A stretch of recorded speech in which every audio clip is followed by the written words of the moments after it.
Chapter 41 Orochimaru and Matt Dai. You are listening at novelfull.audio. In Konoha's training grounds, all the green-vested ninjas were assembled, with others guarding the perimeter to keep villagers and spies out. Among the ninjas, many were young, almost half the team. They were the early graduates, their education-heavy ninja school training now replaced by the accelerated growth of real-world missions. Year of mission experience had forged them into a capable force, and they'd seen enough bloodshed to steel themselves for battle, but missions were one thing, a battlefield another. Orochimaru doubted these kids would survive. He felt like he was leading them to their deaths, yet they were among the village's last reserves. Sarutobi Hiruzen, despite his own early graduation, had shown enough conscience to use these younger ninjas for village defense rather than throwing them straight into the war, leaving Orochimaru with the responsibility. "Gentlemen," Orochimaru announced, "for Konoha, may our strength prevail. For Konoha. Strength and victory." They shouted back, their excitement masking the danger ahead. Orochimaru didn't bother with morale boosters. He was never one for speeches, especially not for young ninjas like these. Snakes were cold-blooded, and while Orochimaru was human, feelings had little sway over him. Just as he was about to lead them out, a commotion erupted among the guards outside the training grounds. "I need to see Orochimaru, right now. I want to go to the front lines." A voice called out. Orochimaru frowned. The village had committed all available forces, the rest were either guarding Konoha or were simply useless in combat. Outside, chaos reigned. One of the jonin beside Orochimaru knelt, half in supplication. "Lord Orochimaru, it's just a talentless genin. I'll take care of him." The ninja knew who it was, but Orochimaru's curiosity was piqued. "I'm wondering how a nobody genin managed to attract a jounin's attention." Sweat beaded on the kneeling jonin's forehead as he mentally cursed, "Damn Matt Dai, why couldn't you just stay out of trouble?" Orochimaru ignored the jonin's inner turmoil. "Bring him here." "Yes." The jonin obeyed, heading toward the disturbance. Soon, he returned with Matt Dai in tow. Orochimaru licked his lips. "Well, look who it is. Long time no see, Dai." Matt Dai, surprised, half knelt before Orochimaru. "I didn't think you'd remember me, Lord Orochimaru."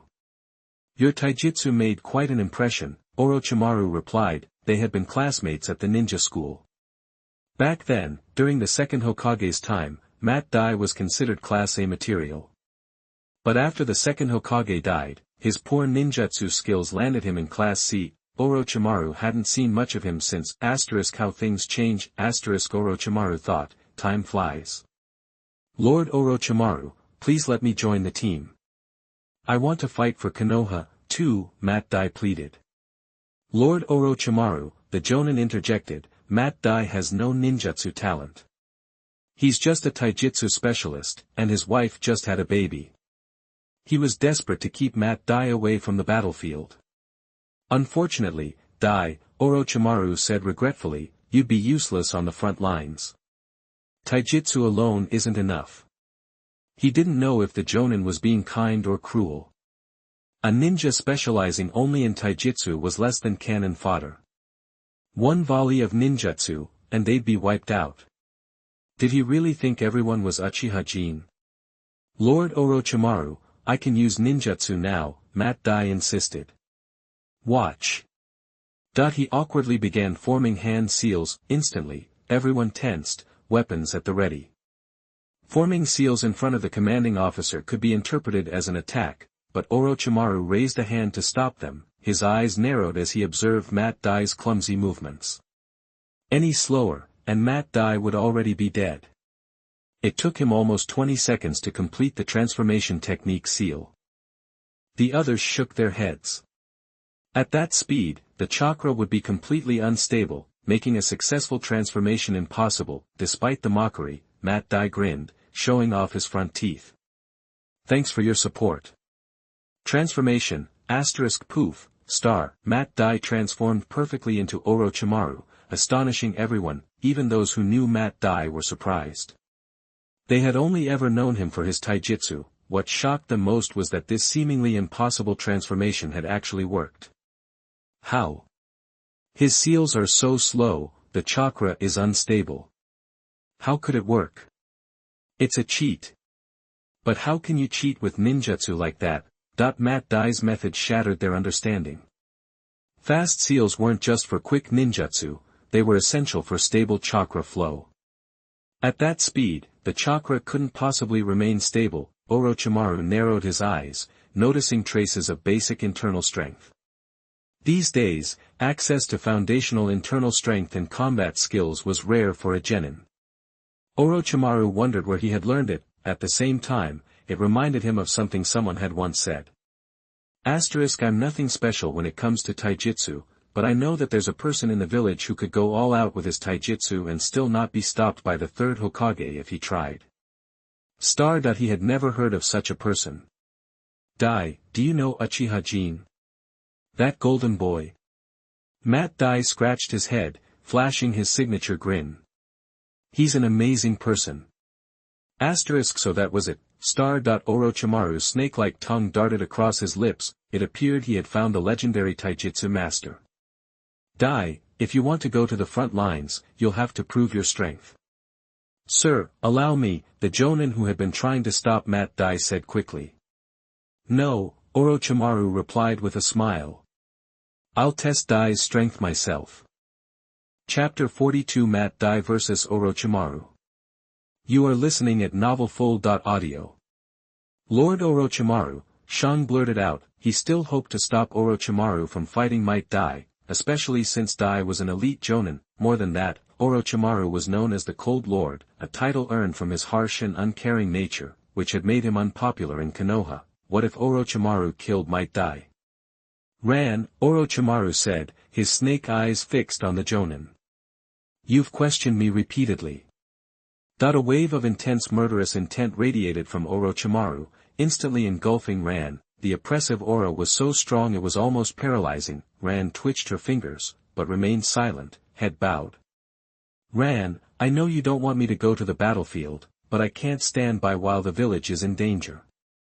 Might Dai gave Ran a thumbs up. I'm willing to fight for the village.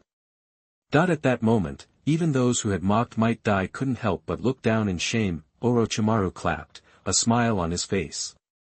A touching speech, but Dai, unless you earn my approval, I won't let you go anywhere near the battlefield.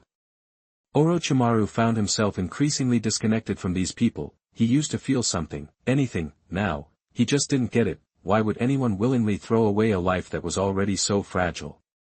Understood, Orochimaru-sama. I'll do my best.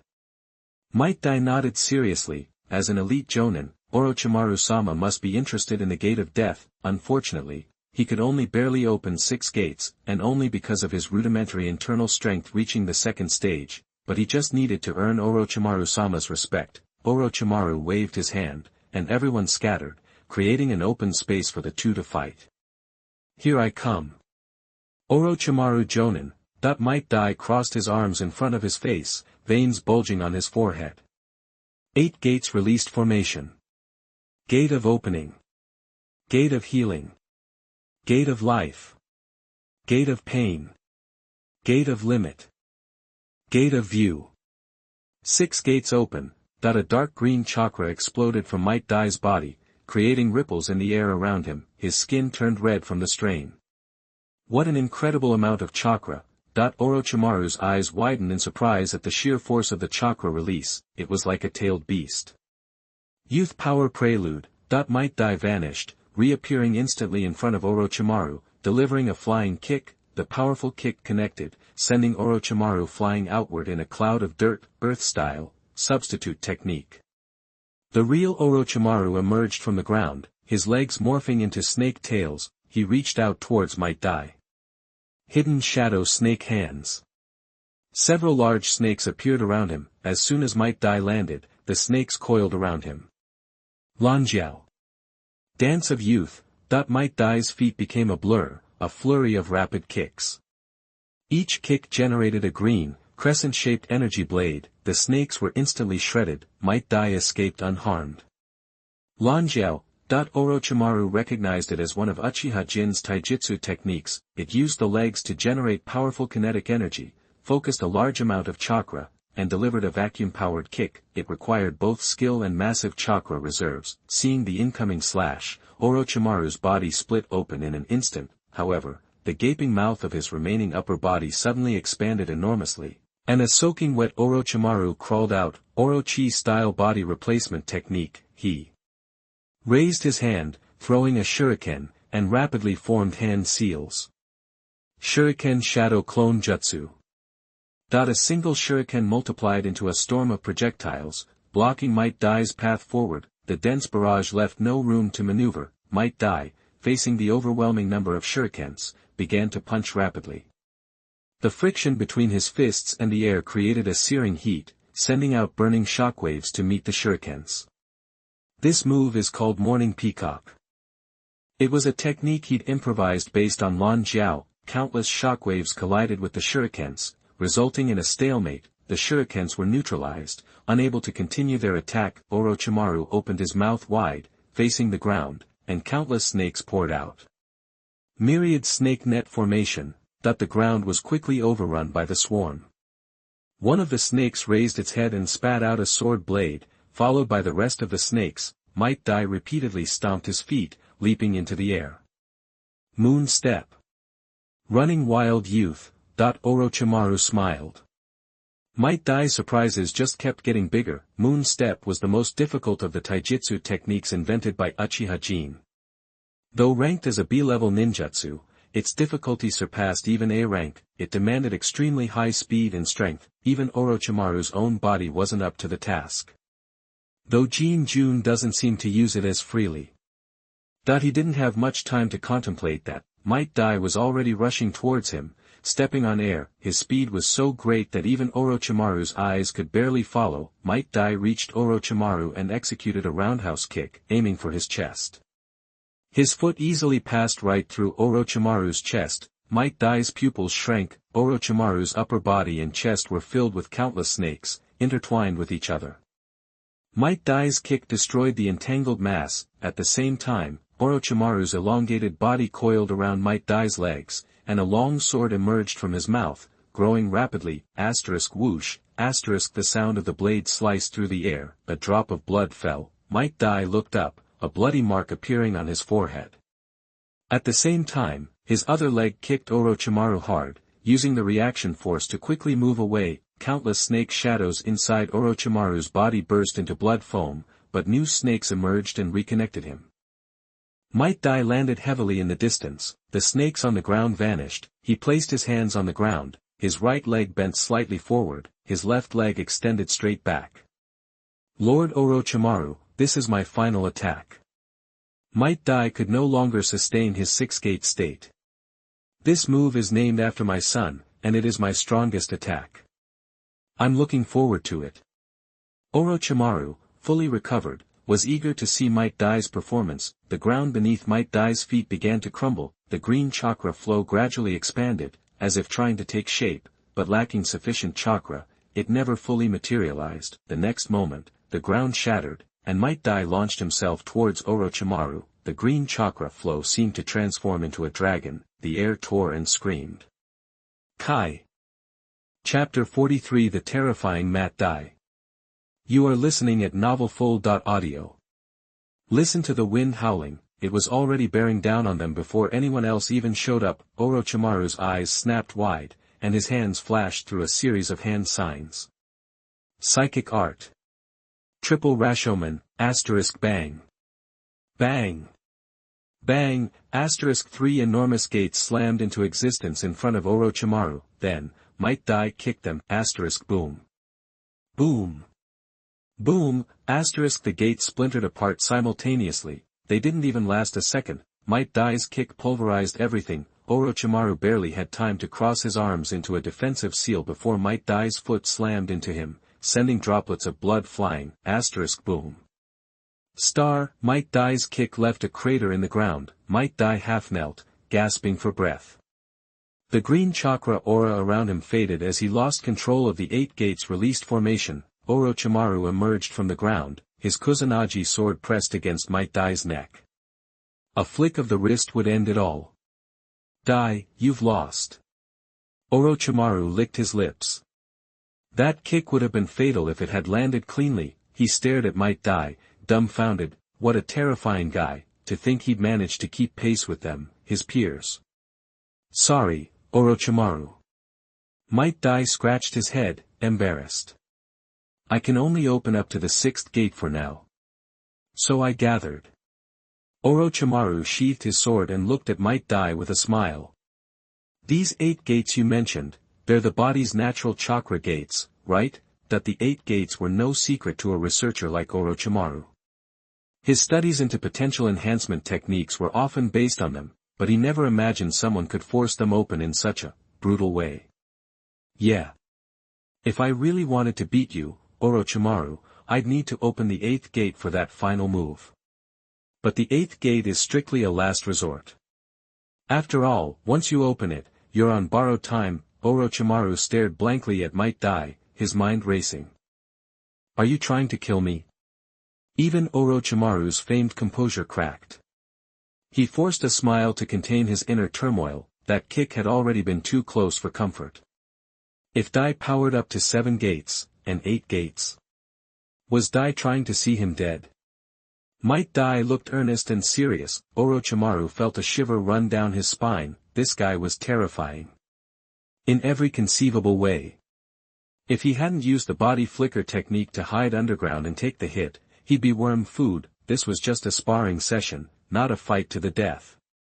Even Hiruzen Sarutobi, the 3rd Hokage, wouldn't have been able to react to that kick. Orochimaru, can I join your team? Might Dai asked, sounding anxious. Orochimaru's face darkened, and Dai looked even more worried. Did his performance fall short? Just call me Orochimaru. No need to be so formal. Orochimaru replied smoothly, from now on, you're with me. I'll arrange your transfer with the Hokage. Transferring a ninja wasn't something he could do on a whim, it required the Hokage's approval, but Konoha wouldn't stand in the way of a transfer like this, not right now. Thank you, Orochimaru.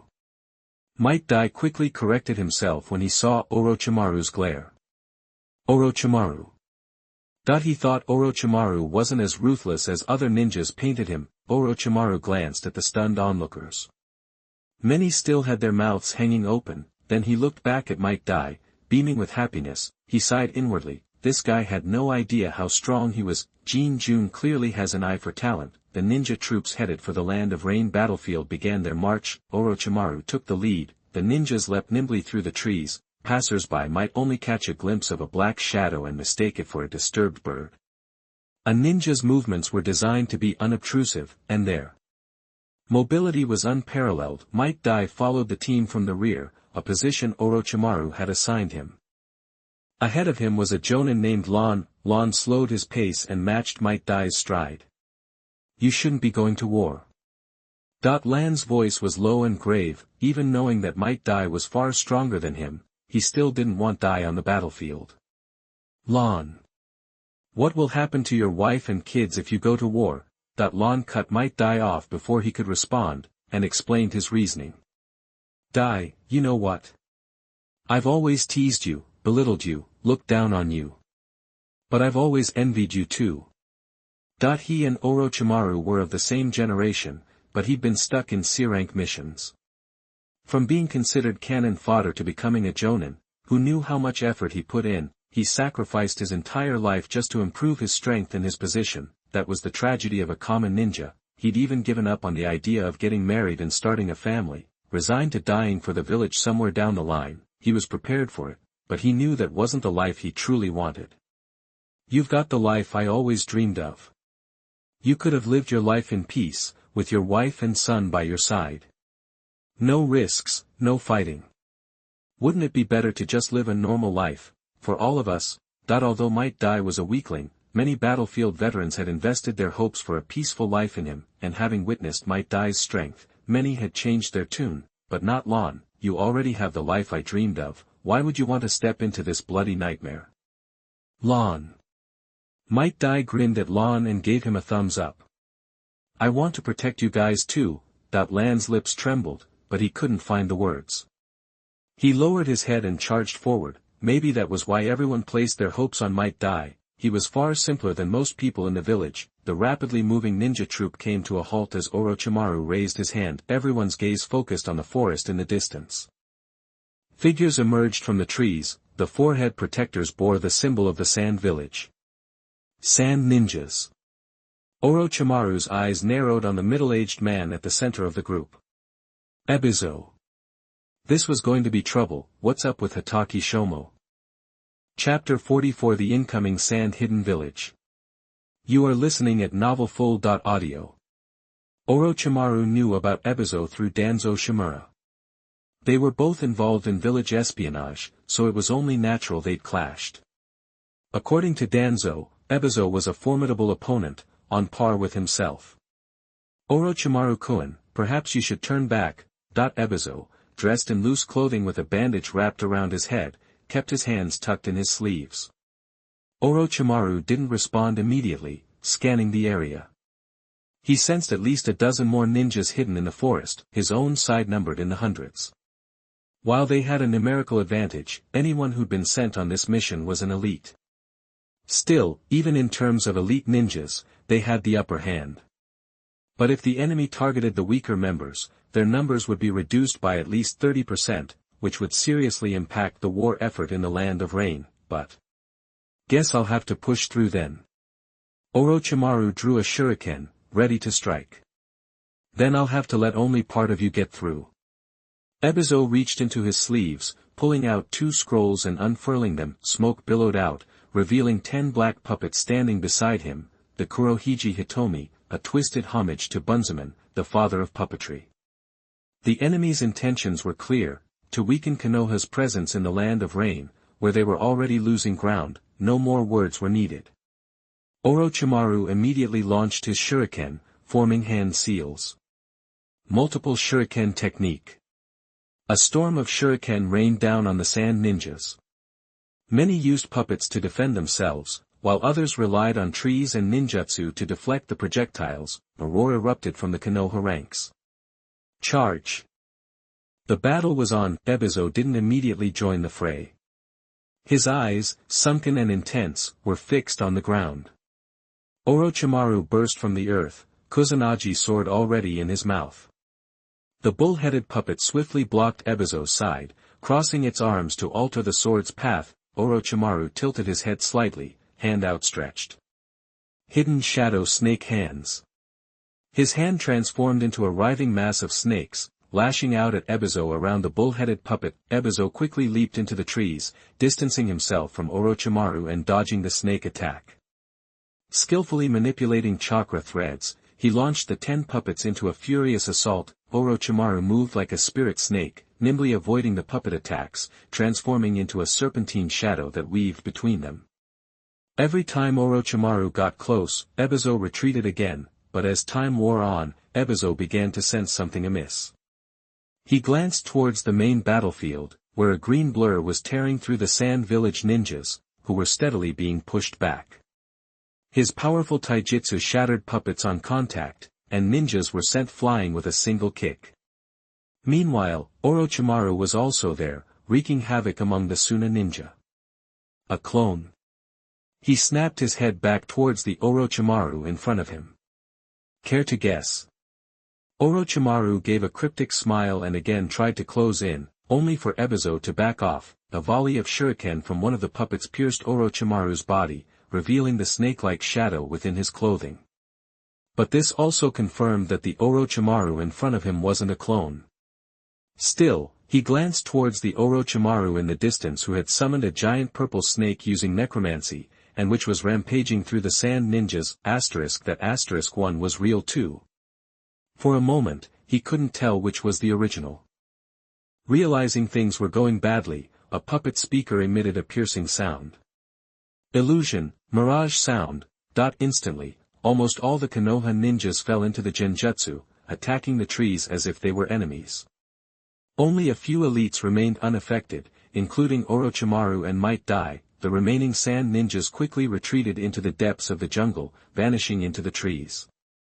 Matt Dai wasn't interested in chasing them all down. The other ninjas already knew who their main target was. In a flash, he and Orochimaru had Ebizo surrounded. The other Orochimaru and the giant snake dissipated into smoke. This confirmed that the Orochimaru in front of him was the real deal. A new clone technique. Ebizo's face darkened. He was still at full strength, but this kind of clone was a tricky thing to deal with. Looks like it's just you and me now. Orochimaru smiled, offering no explanation. He was simply grateful for the ninjutsu that Uchiha Jin had given him. By converting chakra into yin and yang attributes, and switching between them using seals, he could even absorb an opponent's chakra when they performed ninjutsu. A clone using this technique could sustain itself indefinitely based on the frequency of the enemy's ninjutsu. And the real body, depending on the number of enemies, could maintain a chakra pool that never ran dry. It was an incredibly powerful technique for group combat. And that wasn't all it could do. It also allowed the user to sense enemies and create illusions to confuse them. 1 ninjutsu, 3 abilities.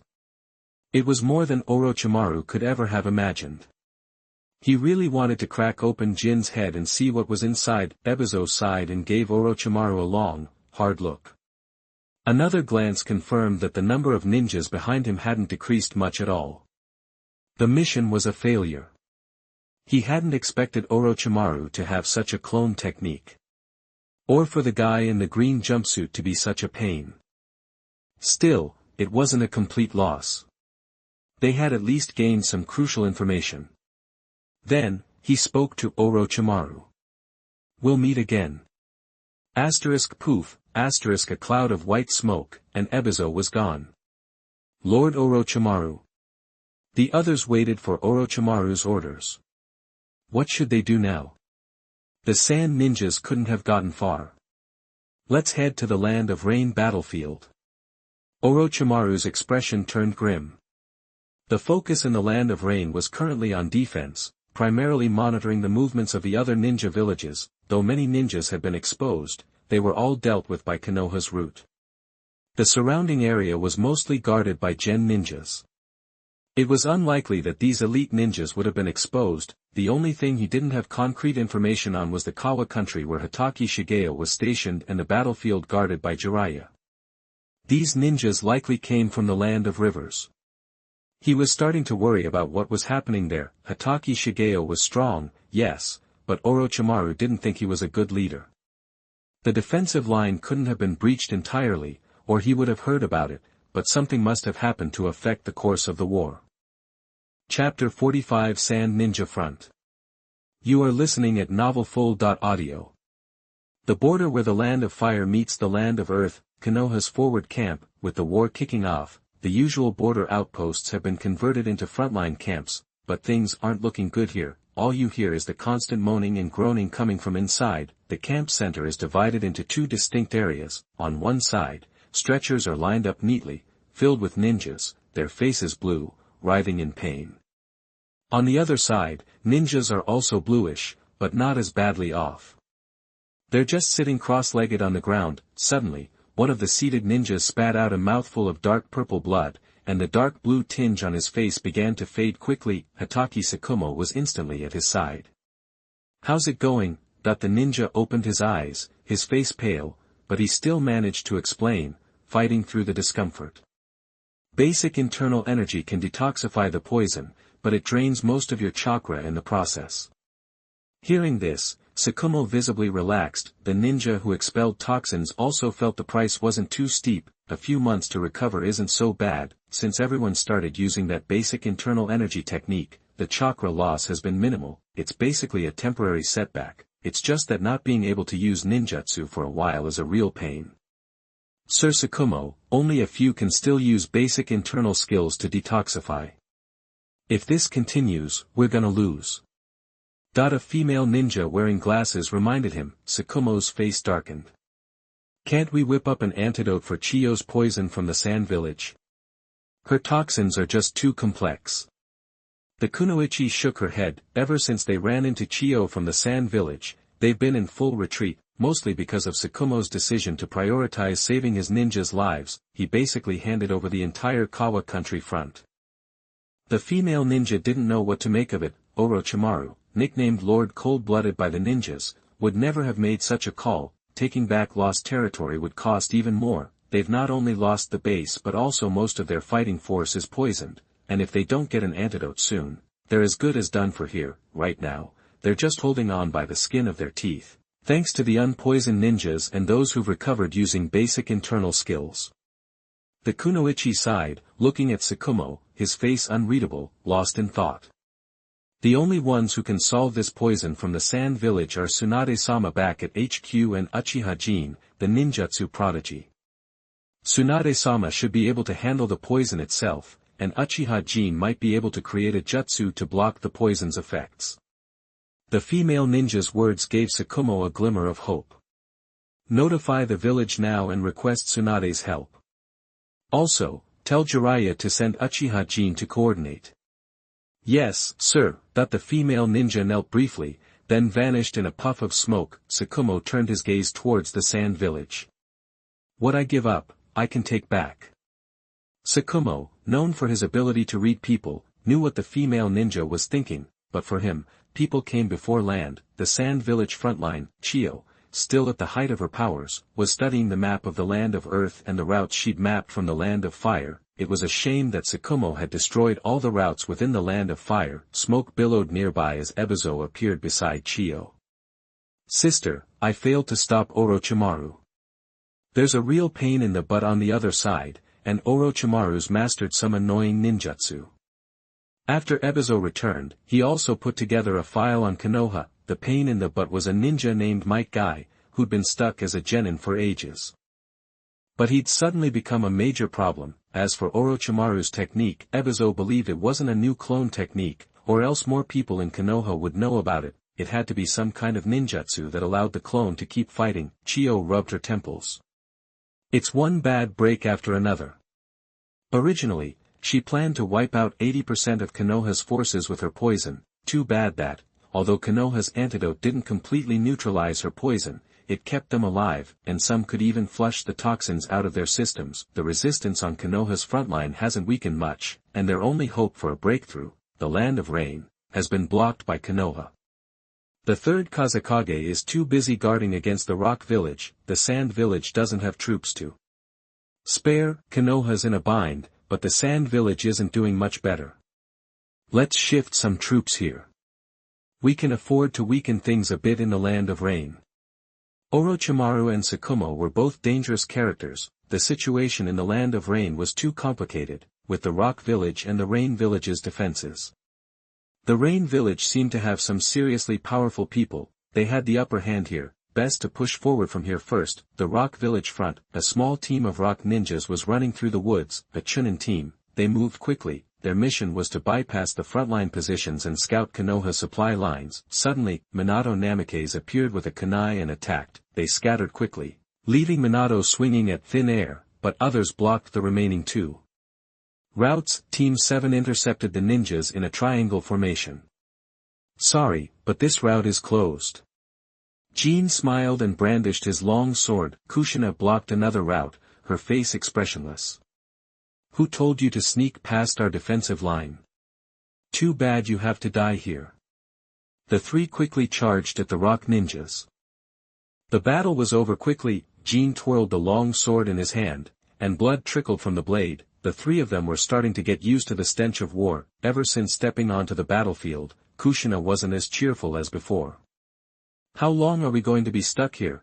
Jin leaned against a tree, watching the falling leaves. They've been guarding this spot for days, mostly just picking off strays. The real action was up ahead. Until the war's over, I guess. Minato looked confused when he said this. Since the war started, he and Kushina had both been sobered up by the situation. Until it's over. Jin looked at the sky, but he remembered that the Second Shinobi World War in Naruto World lasted for several years before it ended. This was just the start. The three fell silent, missing the fun they used to have goofing around. The three in the middle of the war each lost in their thoughts. Just then, a puff of smoke appeared, and a figure in an ANBU mask appeared. He held a scroll in his hand. Urgent transfer order. Uchiha Jin is to be transferred to the Sand Village front line immediately. Thanks to book friend 20190618102031714 for your monthly ticket. Chapter 46 IWA Ninja Village Front. You are listening at novelfull.audio. IWA Ninja Village Front Camp, what used to be a secret border sentry post had been transformed into a full-fledged camp to hold back the IWA Ninja Village. Instead of constantly moving, they were now dug in. Their mission had changed, too. It wasn't just about spotting ninjas entering the land of fire, now it was about stopping them, which called for different tactics. Uchiha Jin entered the command tent alone. Minato, Namikaze and Kushina were still holding the defensive line. Jin's main reason for being here was to hand off his assignment and get someone to replace him on Team 7's defensive front. Inside the command tent, several jonin were studying a map, analyzing routes. Some were pushing for an offensive, while others wanted to stay put and defend. If we just keep playing defense, we need to push back those IWA ninja completely. Yeah, well, do you even know how many traps the IWA ninjas have set up along the way? Do you have any idea how much we'll lose if we rush in? The debate was getting heated. Jiraiya finally stepped in, looking at the map with a furrowed brow. His gray armor was covered in scars and burn marks, even dried blood. Hearing someone enter, he looked up and saw Jin walk in. The other ninja just glanced at Jin and went back to arguing. Jiraiya walked over to Jin. Jiraiya-sensei, what's this about me heading to the Suna Ninja Village front? Jin looked at the jonin, who were about to come to blows, and asked in a low voice. Jiraiya remembered the orders from the village, border transfer orders. Jiraiya had also heard that the Sand Ninja Village front wasn't doing so well. The Sand Ninja Village has developed some complex poisons. They want you to develop ninjutsu that can make people resistant to them. Isn't that Tsunade's area?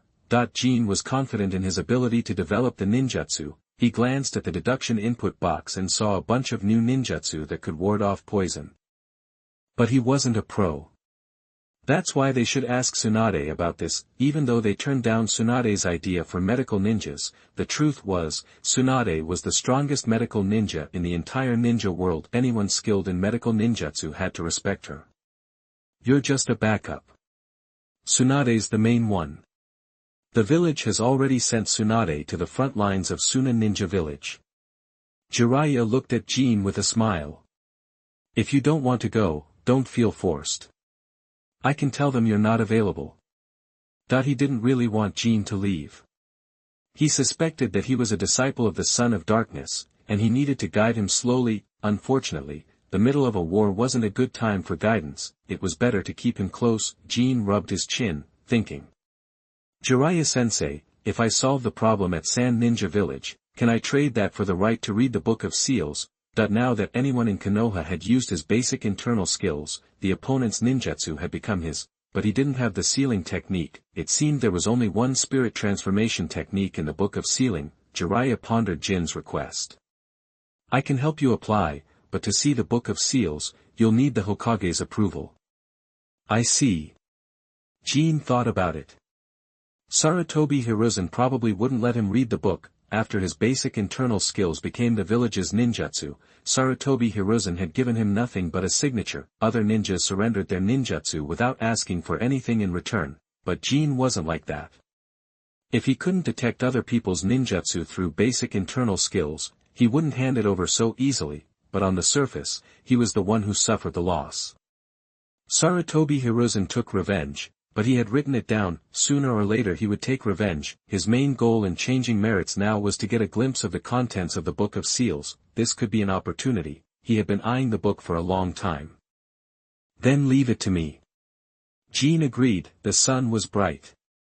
Jin walked out of the command room and raised a hand to shield his eyes. The camp was smaller than the original sentry post. It was mostly filled with injured soldiers who couldn't fight. He headed toward his tent, planning to pack before leaving. But he saw a familiar face.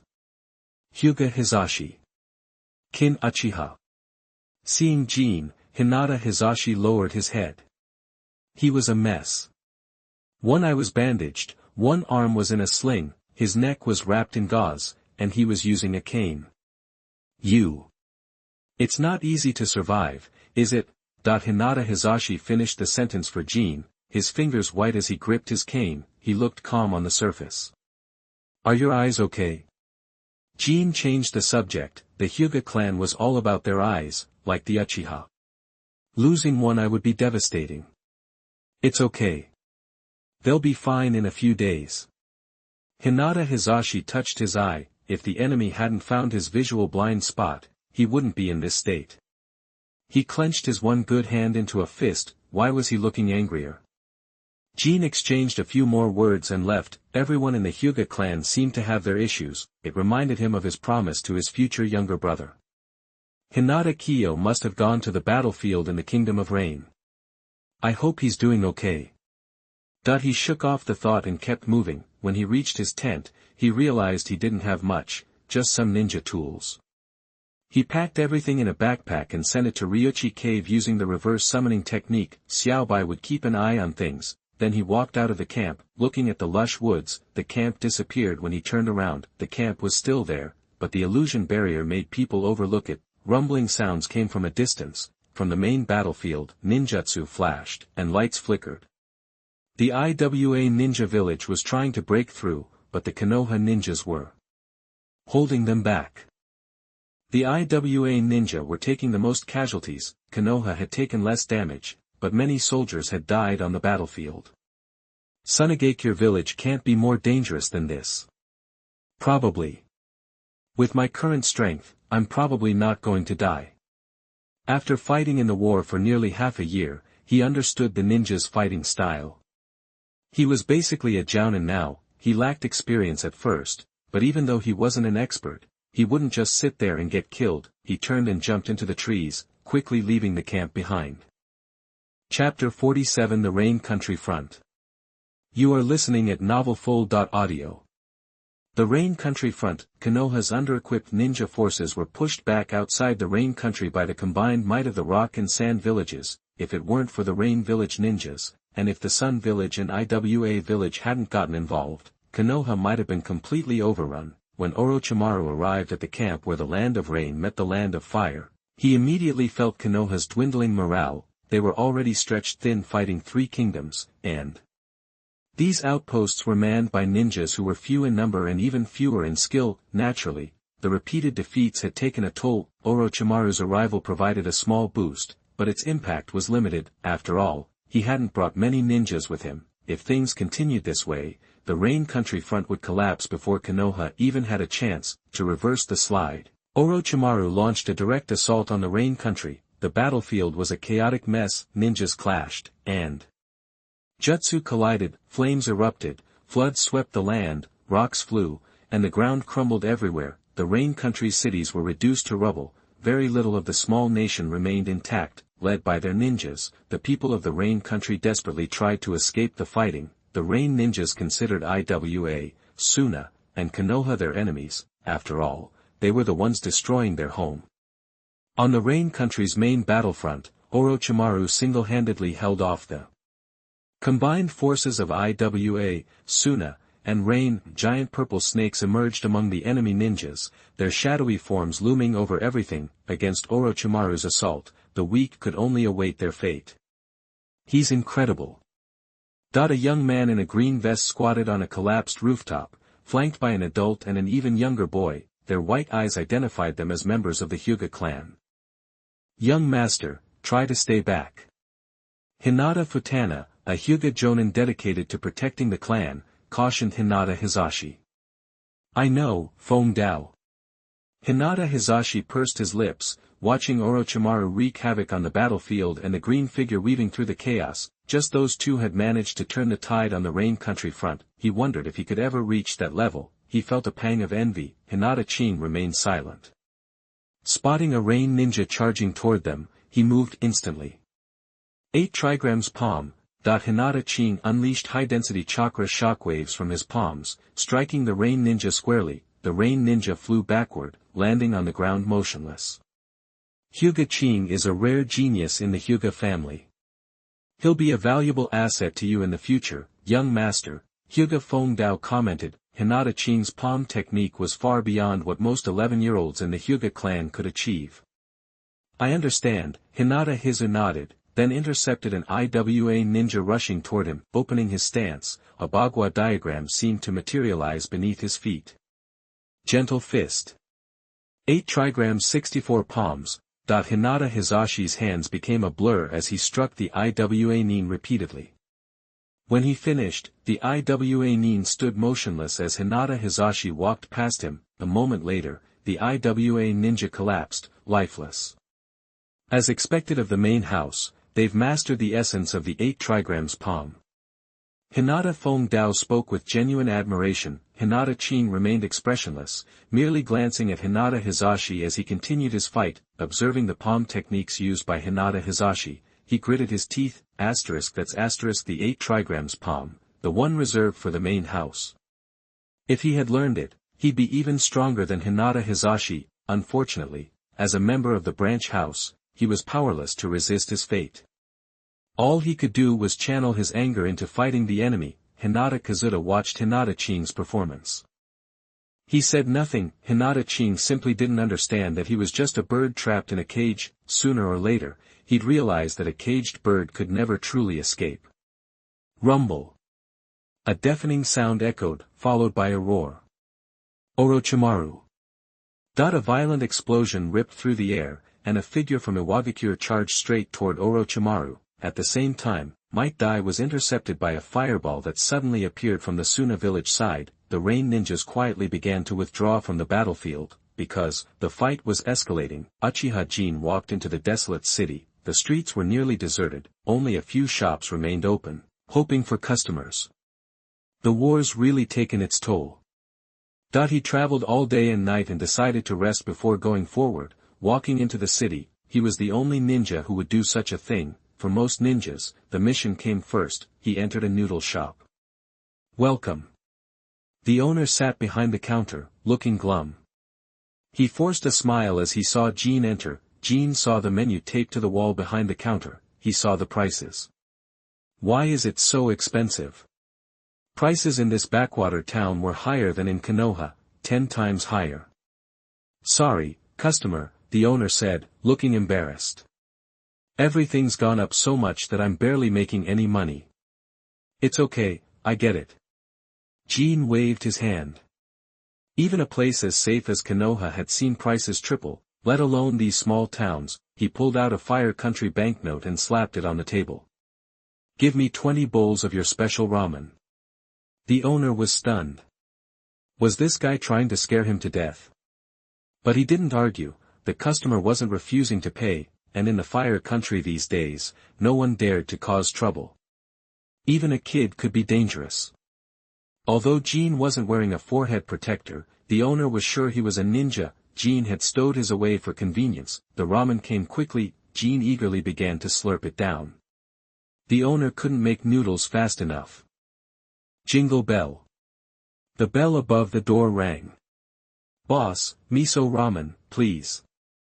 A muffled voice spoke, and Jin couldn't help but glance at the newcomer. His face was tightly wrapped, and he wore a black short jacket and gray pants. The most striking thing was his pair of glowing green eyes. Wasn't that Kakuzu, the guy who tried to kill the first Hokage?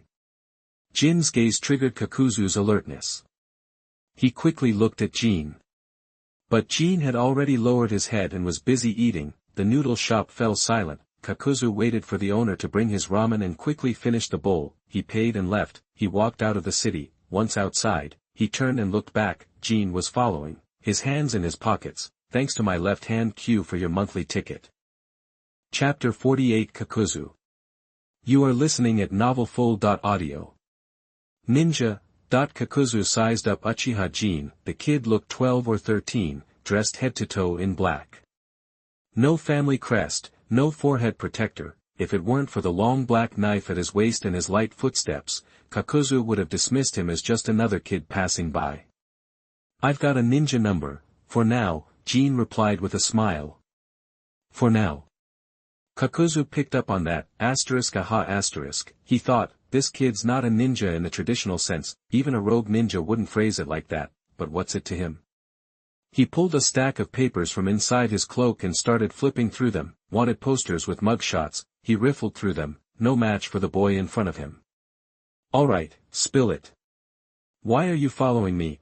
Seeing there wasn't a bounty on the kid's head lowered Kakuzu's urge to kill him. If the kid didn't have a good reason, well, he'd bury him right here. How do I put this? Jin touched his chin, thinking. I'm planning on hiring you someday. You gotta be kidding me, kid. Kakuzu was amused. What future did a ninja have? Why not just promise the moon? He wasn't buying it. Never heard of hiring a ninja. Later, Jin then revealed his true purpose. Actually, I just want your contact info so I can reach you easier in the future. That was Jin's plan all along.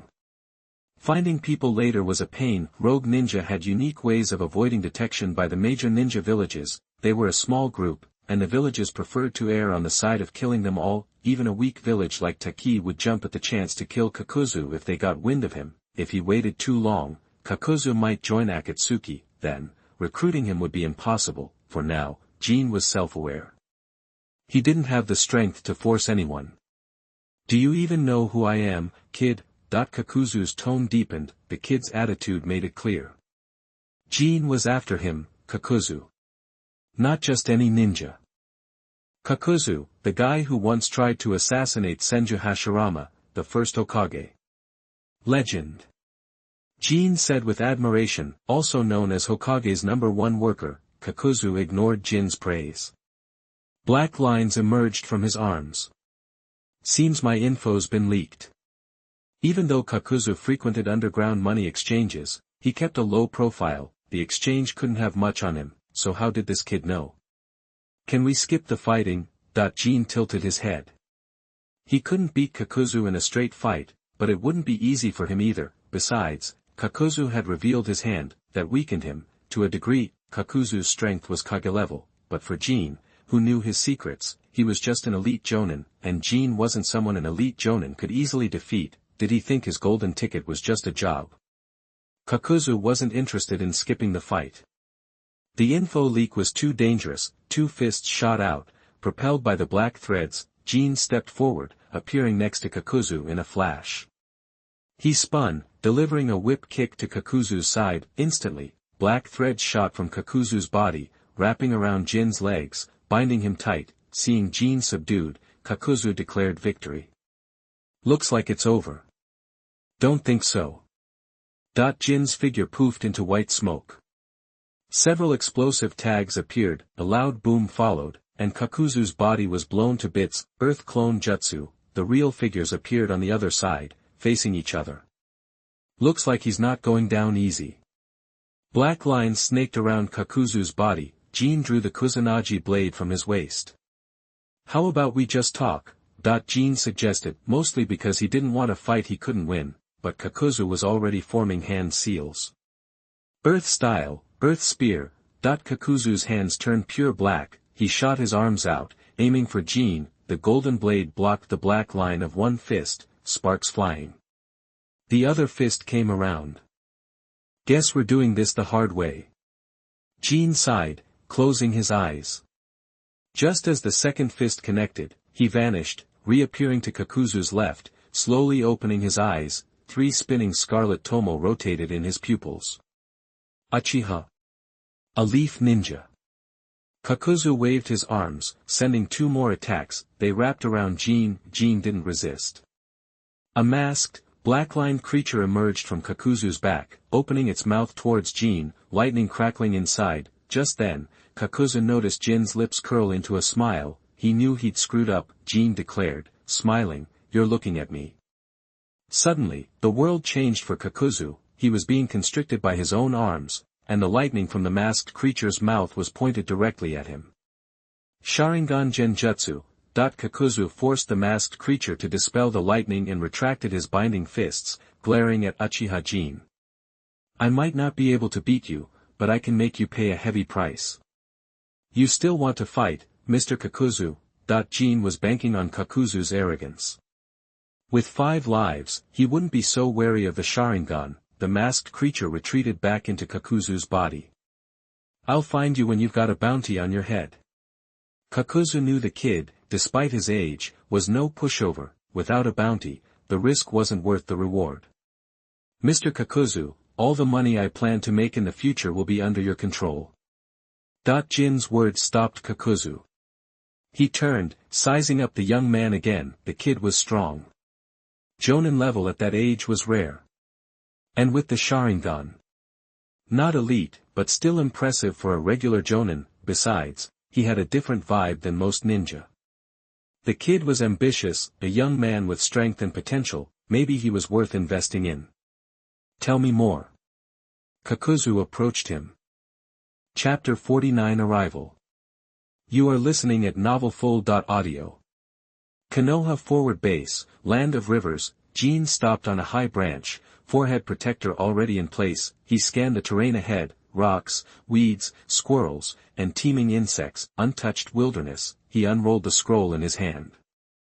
The marked location was spot on. Another illusion barrier, that if the scroll was right, that had to be it. He was weighing whether to just walk in or use an illusion technique when he suddenly froze. A three-man ninja team surrounded him in a heartbeat, green vests and familiar faces. Jin breathed a sigh of relief, glancing down at the shadow connecting his feet to someone else's. Shadow imitation technique, the Nara clan's secret weapon. Seriously, Shikaku, you guys. I'm your upperclassman. You really gonna pull something like this? The three teenagers looked exactly as he remembered. One was large and stocky, another had long yellow hair, and the last was just plain sloppy, a distinct bunch. The next generation of the Inoshikacho trio, Nara Shikaku, Akimichi Choza, and Yamanaka Inoichi, their fathers were the current Inoshikacho, tearing it up on the battlefield as they spoke. These guys were still growing. Upperclassmen. We graduated before you, Jin, Nara Shikaku said lazily. Makes us the seniors here. Even so, the shadow under Jin's feet stayed put. This was definitely a challenge. Akimichi Choza and Yamanaka Inoichi silently looked away. These two had beef. A fight wouldn't be out of the question. Otherwise, Nara Shikaku wouldn't have used the shadow imitation technique in the first place. They'd recognize Jin the moment they saw him. Huh, Jin scoffed. Graduated before me, but who used to get their butts kicked by me? Nara Shikaku's expression darkened. That was then. I'm different now. 2+ years of experience had definitely upped his game. Really? Jin wasn't buying it. Even if that's true, you think Mingming's gonna go for a perv like you? You're one to talk. ×2. Yamanaka Inoichi and Akimichi Choza screamed internally. The rivalry between these two was all thanks to their academy teacher, Yenshan Mingming. Nara Shikaku, a Class A student, visited Class B every day, while Jin straight up asked Dinkstone out. Back then, Yenshan Mingming was their shared life goal, which led to constant brawls. Nara Shikaku usually ended up on the losing side. Neither of them were innocent. At least call her teacher. I'm teaching you a lesson today. Nara Shikaku roared, his delusions exposed. Say something. This is humiliating for the Inoshikacho name. Shikaku. Yamanaka Inoichi and Akimichi Choza remained silent, but their minds were anything but.